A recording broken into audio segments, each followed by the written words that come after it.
ये निश्चित रूप से सबसे भयानक बदला था। स्कूल के एक बदमाश लड़के ने उसकी बेटी की तस्वीर ले ली और फिर उसका चेहरा कई तरह की घिनौनी तस्वीरों पर लगा दिया। जब माँ को ये बात पता चली तो उसने उस लड़के का अपहरण कर लिया। जब उसने देखा कि लड़का अभी भी घमंडी है तो उसे समझ आ गया कि अगर वो उसे पीटेगी भी तो ठीक होने के बाद वो फिर वही काम करेगा। लड़के को सबक सिखाने के लिए उस महिला ने उसके शरीर में एक स्टिमुलेंट इंजेक्ट कर दिया और वो लड़के के शरीर से 1 किलो मांस निकालना चाहती थी। आखिरकार लड़का डर गया, लेकिन उसे लगा कि अब बहुत देर हो चुकी है। जैसे ही ऑपरेशन का चाकू नीचे गिरा, कमरे में जोरदार चीख गूंज उठी। थोड़ी ही देर में ताजा मांस का एक टुकड़ा काट दिया गया। लड़के ने घबरा कर देखा कि उसका वजन 1000 ग्राम से कम है। उसने देखा कि महिला उसके दूसरे पैर की ओर बढ़ रही है। लड़के ने महिला की ओर इशारा करते हुए कहा कि ये सब कुन आइलैंड के स्टूडेंट प्रेसिडेंट का किया हुआ है। ये सुनते ही महिला ने अपने हाथ की हरकत रोक दी। लड़का अपने पैर के घाव को देखकर अभी भी बुरी तरह डरा हुआ था। अगले दिन महिला खुद व्हीलचेयर धकेलते हुए उस अधमरे लड़के को उसके पिता के पास ले गई। अजीब बात यह थी कि उस आदमी को लगा कि उसका बेटा फिर से किसी भूत प्रेत के चक्कर में पड़ गया है। वो शराब पीकर इस हालत में हो गया होगा। उल्टा उसने अपने बेटे को वापस लाने के लिए महिला का धन्यवाद किया। उस महिला का नाम यिंग शू था। उनका परिवार एक गुप्त बेस में बड़ा हुआ था। वहां सभी को कड़ी ट्रेनिंग दी जाती थी। भविष्य में वो टॉप एजेंट और किलर बनने वाले थे।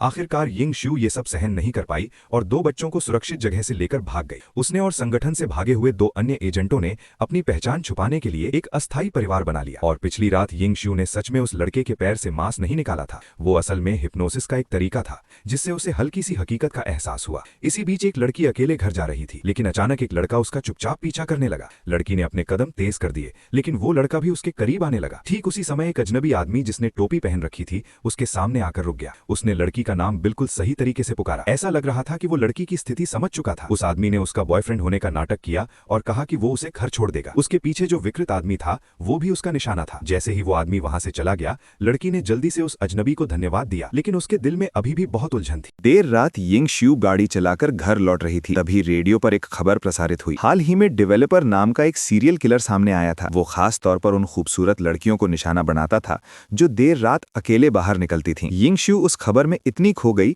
कि वो ये भी भूल गई कि वो गाड़ी चला रही है। जल्द ही उसकी गाड़ी एक आदमी से टकरा गई। यिंग शू बार बार माफी मांगने लगी। उसने तो अपना ड्राइविंग लाइसेंस भी निकाल कर दिखाया ताकि साबित कर सके कि वो कोई नई ड्राइवर नहीं है। लेकिन अचानक उस आदमी का दिमाग खराब हो गया और उसने अपने हाथ कमर पर रख लिए। क्या अचानक वही बदकिस्मत आदमी एक कुत्ते के पिंजरे में बंद कर दिया गया। परिवार के लोग ये देखकर बहुत डर गए, लेकिन अगले दिन लड़के के पिता को फिर भी कुछ अजीब लगा, इसलिए उसने अपनी पत्नी को इसके बारे में बताया। वो दंपत्ति इलाके में एक चर्च चलाते थे, लेकिन वे असली भक्त नहीं थे, बल्कि लोगों की आस्था का इस्तेमाल करके पैसे कमाते थे। संयोग से यिंग शू ने एक पालतू जानवरों का क्लिनिक खोला हुआ था। चर्च के पादरी ने कुछ दिन पहले ही अपना कुत्ता यिंग शू के क्लिनिक में भेजा था, इसलिए उसने इसी बहाने वहां जाकर देखने का फैसला किया कि मामला क्या है। लेकिन यिंग शू पहले ही उस आदमी का असली चेहरा समझ चुकी थी, इसलिए वो उससे बात नहीं करना चाहती थी। अचानक वो औरत जबरदस्ती क्लिनिक के पीछे वाले हिस्से में घुस गई। फिर अचानक उसका ध्यान रेनकोट पहने कुत्ते पर गया। औरत उसे रोकने की कोशिश करने लगी। क्या खाली पड़े कुत्ते के पिंजरे को देखकर सब हैरान रह गए। साफ था कि पिछली रात किसी ने चुपके से उसे छोड़ दिया था ताकि किसी को शक ना हो। उस आदमी ने अपनी गाड़ी भी वहां से नहीं हटाई थी। रात में सबने एक पारिवारिक मीटिंग रखी, ये पता लगाने के लिए कि उस आदमी को किसने छोड़ा, लेकिन कोई भी इसे स्वीकार करने को तैयार नहीं था। तभी अचानक फोन बज उठा। पिता ने फोन उठाया तो दूसरी तरफ एक आदमी की आवाज थी। हैरानी की बात यह थी कि पिछली रात जो आदमी कुत्ते के पिंजरे में बंद था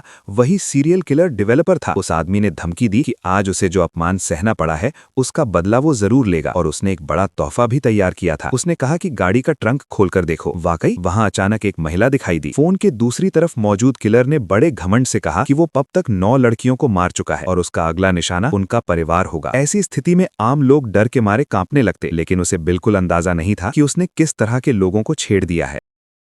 क्या तुम वही इंसान हो? नहीं, मैं वो इंसान नहीं हूँ। वो पुलिस को भी फोन नहीं कर सकता था। आखिरकार उसने भी सामने वाले को गैर कानूनी तरीके से कैद कर रखा था। काफी चर्चा के बाद दादा ने आखिरकार किलर की लाश को ठिकाने लगाने में मदद करने के लिए हामी भर दी। सबने मिलकर गाड़ी को साफ किया और फिर उसे सुनसान जगह पर फेंकने की तैयारी की, लेकिन हीरो ने देखा कि गाड़ी स्टार्ट ही नहीं हो रही थी। तभी दादा ने सुझाव दिया कि इसे ऐसे ही घसीट कर ले चलते हैं। इसके लिए उसने पहले से 2 औजार भी तैयार कर रखे थे। फिर सबने कार्टून डॉल की पोशाक पहन ली और गाड़ी को धक्का देकर नदी की ओर ले जाने लगे। तभी तेज बारिश शुरू हो गई। गुड़िया वाली पोशाक अब उनके लिए बोझ बन गई थी। जो लोग ज्यादा देर तक नहीं चल पाए वे वहीं रुक गए। दादा ने गाड़ी के पीछे की ओर देखा, फिर उसने उस रस्सी को काट दिया जिससे लड़की के हाथ बंधे हुए थे। वो चाहता था कि लड़की की आखिरी यात्रा थोड़ी आसान हो। फिर सबने अपने सिर के मास्क उतार दिए और प्रार्थना की कि लड़की जहां भी जाए खुश रहे। अगली सुबह पुलिस को एक गाड़ी थाने के दरवाजे पर खड़ी मिली। जो लोग लाश को ठिकाने लगाने निकले थे, उन्होंने पिछली रात गाड़ी को सीधे पुलिस स्टेशन के सामने ही छोड़ दिया था। पुलिस को लगा कि ये किलर की खुली चुनौती है, लेकिन बर्तन धो रहा हीरो अचानक दादा की ओर देखने लगा। उसे पहले ही अंदाजा हो गया था कि जिसने किलर को छोड़ा था वो दादा ही थे। ये जियोन नहीं है, बल्कि तुम्हारे पिता हैं। अब तुम क्या करने वाले हो? तुम इतने अनाड़ी क्यों हो? सूरज निकलने से पहले यहाँ से चले जाओ।